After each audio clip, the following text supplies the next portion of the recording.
sa ating lahat. Welcome back po sa ating 365 day devotion with Pastor Hazel Okan po. So, ang topic po natin for the day ay 3 steps to freedom. At meron tayong concept na sex and freedom. God designed sex to be gift and joy within the covenant of marriage. Sin, however, distorts this gift, turning into bondage and shame.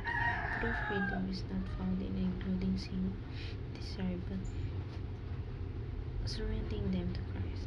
In Him, we are set free from slavery to lust and enabled to honor God with our bodies. At makita natin ito sa John chapter 8 verse 10 to 11. Jesus straightened her up and asked her, "Woman, where are they? Has no one commanded you?" "No one, sir," she said. "Then, neither do I commanded you," Jesus declared. "Go now and live your life of sin."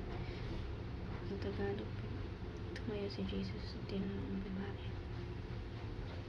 Nasaan sila?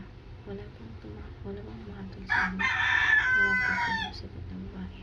Sabi ni Jesus, "Hindi rin kita hatulan. Umuwi ka na. Wala ngayon ay huwag ka na gumawa ng kasalanan." At ngayon naman, tatakot tayo sa ating teaching. First teaching, Christ set us free from sin and shame. So, pinalaya na pala tayo ng Panginoon sa ginawa nating kasalanan. Sa kakahiyan na ginawa natin. Sa second teaching naman, Christ set us free from commendation. So, pinalaya na rin pala tayo ng Panginoon doon sa mga nagagawa natin malalalim na kasalanan. And sa third teaching, Christ set us free to live for God. So, pinalaya na pala tayo ng Panginoon para sa kalayaan natin and para yun sa gampanan yung buhay natin kasama si Kristo. At tadako tayo ngayon sa ating application. First application, 3 steps to freedom. Renew your mind and lifestyle. So, para magkaroon ka pala ng freedom, kailangan mo baguhin ang pag-iisip mo and yung lifestyle na meron ka sa ngayon. Sa second application natin, rely on the power of the Spirit. So, yung mga kakayahan pala ng Espiritu, kailangan pala natin itong mag-rely at hindi sa kakayahan mo.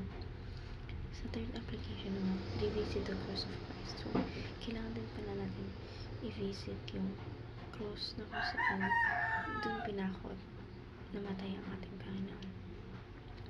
Dadako tayo ngayon sa ating discussion.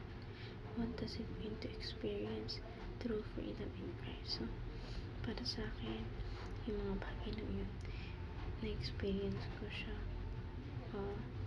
sa malaking bagay and sobrang sarap na kasama natin yung Panginoon na wala tayong ginagawang kasalanan at napalangay na tayo sa kasalanan ginawa natin. And sa ating alternative question, what have you learned from this devotion? So, natutunan ko sa devotion natin ngayon na yung Diyos sobrang napakamapagpatawad niya na ultimo pinalaya niya tayo sa ating kasalanan at kaya yung ginawa. And how can you practically apply devotion? So, may apply ko sa sarili ko devotion natin ngayon sa pamagitan na hindi na dapat dagdagan pa lahat ng kasalanan na ginawa dapat dahil pinalaya na tayo ng Panginoon. So, dapat yakapin na natin yung pagpapalaya niya sa atin. So, ayun lamang po for our today's discussion. Thank you for watching.